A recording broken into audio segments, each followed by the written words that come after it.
that metallic compound is very good compound. Why? Because its molecular weight is small, but it is coupled with multiple different functional attributes, okay, or chemical entities, okay. So he was very interested to see whether this particular compound can be used as a chemotherapeutic agent, okay, for human use, okay, for human use. So you may ask me why it is very interesting. Because for human use, metallic compounds are very less. Some metallic compounds are there which are for topical use. Topical use, you know, for antifungal. For example, you get some kind of rashes or something like that on your skin. So you can use that this metallic compound onto your skin, and you can get rid of the infection. But there are very less medicines which are IV or IF. There are very less medicine which is made up of metals, which is usually injected to your body to act as a medicine. Are you getting my point? There is very less number of medicines which is injectable. Topically it can be used, okay, but not injectable, very less. For example, there is iodine solution. If you get some bruising or some bleeding or something from your limbs, from your hand or exterior part, we'll use that iodine solution, but we will not inject iodine into your body. There is no scope. Any metal or like these compounds are very difficult to find, okay.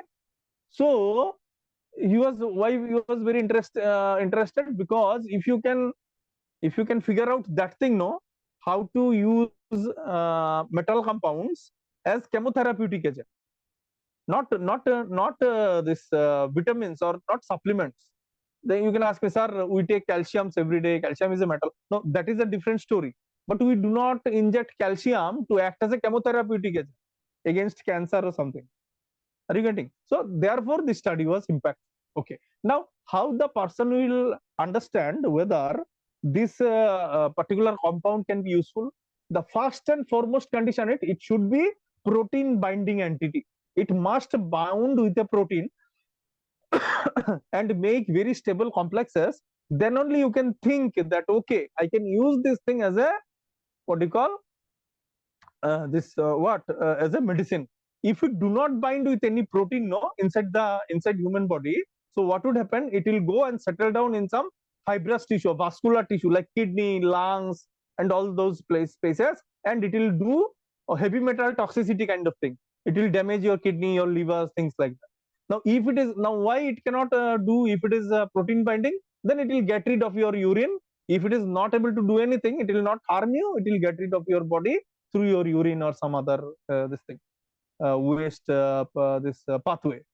Okay. So what we did, we took the compound, the infrared spectroscopy was there. On the basis of that, we designed the molecule, and then we eventually studied against two proteins, one human serum albumin and one bovine serum albumin. What we found out, that there is very strong binding, and the binding is very strong, not only in terms of free energy, but also in terms of dynamic energy. Or if we vibrate the protein, the binding is very stable and it does not come out of the protein cavity. Understood? So if I try to simulate the same thing in wet lab, that would have been impossible for me.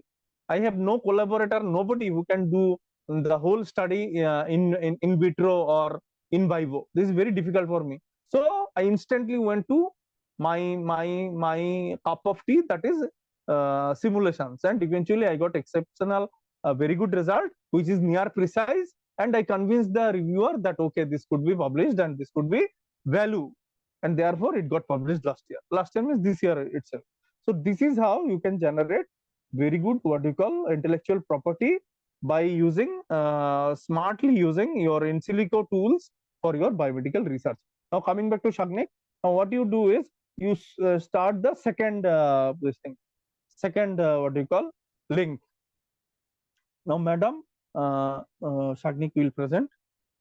I'll take like 5-10 minutes more, and we'll be at the max 15-20 minutes. Okay. Now so this is the just one second. So if you want to get the results, how would you do that then? Which one? So back to your paper about Okay, sure. So what cover. I'll do, what the coordinator will do, they'll share the paper with you, and everybody read it out.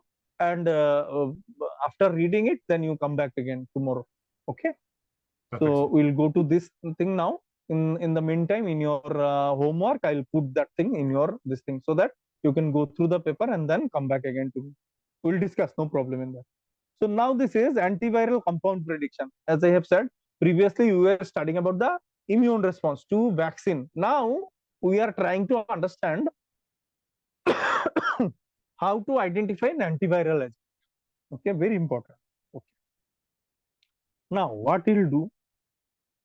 Now you should identify a virus. Can you see? We'll share the tools with you.